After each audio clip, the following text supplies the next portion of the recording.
नमस्कार जय जगन्नाथ आपण मानक बहुत बहुत स्वागत करुच्ची आ गोटे नुआ वीडियो सहित न्यू आइडेंटिटी ट्यूटोरियल को आशा करुच्ची आपण समस्ते बहुत ही भलरे थे। आम आज कथा हबा OSSTET एग्जाम विषय रे। आपण माने जो माने भी एस्पिरेंट अछंती से मानक मन में बहुत क्वेश्चन आसुथिबो जे आपनकर जो OTET को लेकिन एबे विद्रोह चली सेटा कौन हम आपण मानक ग्रेस मार्क मिलिबो कि नहीं आपण मैंने जानी से कथा जे कि विधानसभा भी पढ़ला प्रकृत में सबू पिला तो नुहति किंतु किछि किछि जिले में बहुत डिस्टर्ब होइछि 1600 पाखापाखि से माने नौचंती फॉर्म अप्लाई करिया पई पैसा किंतु जेहेतु नुआ सरकार आसीचंती आशा अच्छी से निहाती पिला मानकर दुख कष्ट को बुझी पारे आ बहुत पिला माने एग्जाम हॉल रे बहुत सारा प्रॉब्लम फेस करिचंती। तो जहाँ भी हो आम आशा करूँ जे से प्रॉब्लम सॉल्व हो जाऊ और आंसर की बहुत जल्दी आउट होके आसू। ता पूर्व मुझे कहबी जे आमर OSTET एग्जाम केबे हवा को जाउछि। तो आपण समस्ते जानिचंती जे आमर SSD हो बा SSB हो SSB एग्जाम तो सरी जाइछि। SSD एग्जाम आगु को आमर हबार अच्छी जोटा कि सेवक सेविका जो मैंने वीडियो को देखी ना मोर प्रीवियस वीडियो को जाकि से देखिपारे आपंकर जहाँ भी फंडा क्लीयर होती। एंड आम जदि कहबा जे आमर आगु को आसुवा 28,000 वैकेंट पाई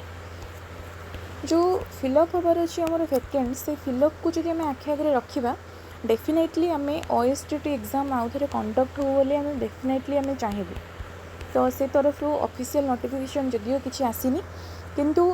सूत्रु जना पड़ुची जे OSTET एग्जाम डेफिनेटली हम आ जो मैंने भी एस्पिरेंट अच्छी बा टीचर जॉब पाई जो मैंने इच्छुक अच्छा से मैंने आज जो प्रिपेयर करूँ कारण बहुत जल्दी नोटिफिकेशन आसो आपन को टाइम भी मिलनी आपड़ सबू थर देखुंट जे एग्जाम केमी कंडक्ट होची प्रॉब्लम भी बहुत जन फेस करुँच। आपन तो जानते जे जो मैंने जेनरल कैटेगरी पिला माने अच्छी से मैंने ही बेसी प्रॉब्लम फेस करुँच। जदियो मु कहबी मुझे क्या पातर अंतर करूनी किंतु जो मैंने प्रकृत में जेनरल कैटेगरी पिला माने अच्छी से मैंने प्रकृत में प्रॉब्लम फेस करुँच कहीं ना नॉर्मली आमे मु देखी मो आखपाखे पिला मानू देखी एवरेज से मैंने न पढ़ी भी जेनरल कैंडिडेट पिला माने से मैंने अराउंड 50 या 53 एमती मार्क नहीं आसुँच। जदि से परिश्रम करते पाठ पढ़ते ताले डेफिनेटली से मैंने 68 कौन माने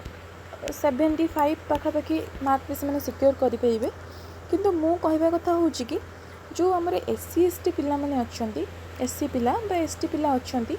से 53 मार्क हूँ क्वालिफाइंग इन नेचर एंड से मैंने जदि 35% रखुंट सॉरी OSTET एग्जाम रे से मैंने जदि 35% रखुंट SC ST पिला ताहले से सिक्योर हो जाउचंती किंतु सेही तुलन जदि आम देखा जेनरल कैटेगरी पिला मानक पई से माने पाखापाखि 68 मार्क रखिले माने आपनकर अराउंड 45% मार्क रखिले से माने जाइकी क्वालिफाइंग इन नेचर हेबे। आम तो डेफिनेटली आशा करूँ जे नुआ सरकार आसीचंती आउ सी सबू पिला मानक कथा बुझी पारंतु जे प्रॉब्लम कोठी रोची एग्जाम हॉल रे जो व्यवस्था रहिबा कथा से व्यवस्था कौन पे करा जाऊ नहीं। बहुत पिला एथर OTET एग्जाम देवाक जो जाइए से मैंने बहुत प्रॉब्लम फेस करिसेंती। आम आशा करूँ तांको प्रॉब्लम बहुत जल्दी सॉर्ट आउट हो बोली ता सहित आपण जो OSTET एग्जाम पाई अपेक्षा करिकी अछंती आपण मानको गोटे ही कथा कहबी जे आपण प्रिपरेशन करंतु लागी पड़ंतु आपणकर 100% एथर दिंतु कहीं ना आमर जो 28,000 वैकेंसी फांका अच्छी आसवाक जाऊँगी तापाई डेफिनेटली ता पूर्व OSTET एग्जाम कंडक्ट हम ताहले जाइकी आपण माने 28,000 वैकेंट पाई आपण एलिजिबल हो पारे। तो आपण माने प्रिपेयर करंतु। बेस्ट ऑफ लक समस्त को। Thank you so much.